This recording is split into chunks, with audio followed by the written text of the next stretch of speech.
Salut à toutes et à tous, c'est Rastan Manga, j'espère que vous allez bien pour ma part, ça vient. Et aujourd'hui, on se retrouve pour une vidéo découverte manga sur le manga Man in the Window. Donc c'est une vidéo via partenariat avec les éditions Kiun. Sur ce les amis, bonne vidéo.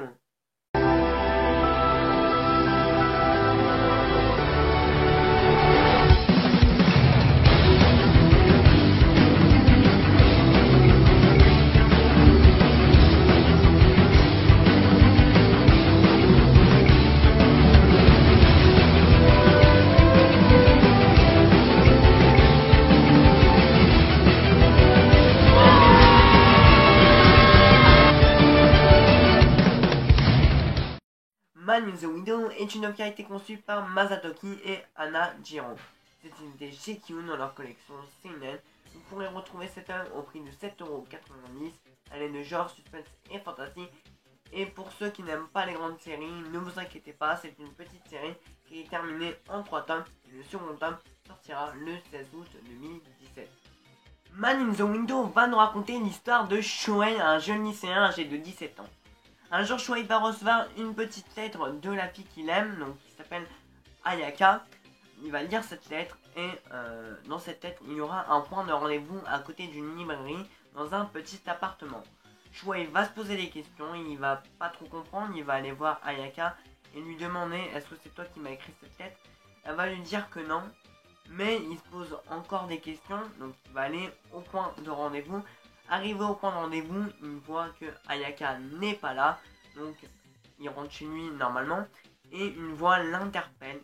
Et qui est cette voix? Et bah c'est son lui-même, 3 ans plus tard. Donc oui, ça peut paraître assez bizarre, et le Shohei du futur va remettre le Shohei du présent en place, parce que le Shohei du futur, si vous voulez, donc on le voit dans la première de couverture, a une tête toute blasée, il est totalement coupé du monde, il est dans un endroit, appartement sale, malsain, dégoûtant, franchement dégoûtant. Et on va suivre la psychologie de nos deux protagonistes. Niveau des points positifs, j'aime bien le découpage et on a des beaux dessins assez simples et efficaces. J'aime énormément notre protagoniste principal, donc Shohei, qui est à la fois mystérieux et attachant.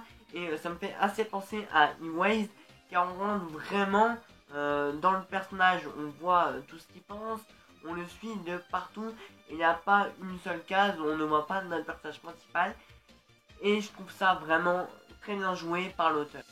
On a aussi un excellent suspense, on se pose vraiment toutes les mêmes questions que notre Shohei du présent, on ne sait pas comment Shohei du futur a pu rater ses examens, alors que Shohei du présent était l'un des 10 meilleurs de sa classe. On ne sait pas comment il a perdu Ayuka. On se pose vraiment plein de questions. Pourquoi il s'est coupé de ses parents, de ses amis. Et on apprend vraiment ça petit à petit dans le manga. C'est pour ça que je dis qu'on a vraiment une excellente intrigue. Parce que l'intrigue monte petit à petit. Et je trouve ça vraiment très intéressant. Pour conclure cette vidéo, j'ai hâte de lire cette deuxième tome. Ça a été un énorme coup de cœur. Franchement, je vous le recommande. C'est une petite série en 3 tomes. Donc comme je vous ai dit, le manga coûte à peine 7,90€. Et en début de tome, on a des très belles pages couleurs. Comme ceci. Donc voilà, je ne vais pas vous spoiler non plus. Et je vous mettrai le site de Kiun en description, leur page Facebook et un extrait de Man in the Window. Sur ce les amis, j'espère que cette vidéo vous aura plu. N'hésitez pas à lâcher un gros like, à commenter, à partager et à vous abonner. Et je remercie encore une fois Kiun de m'avoir envoyé ce manga gratuitement.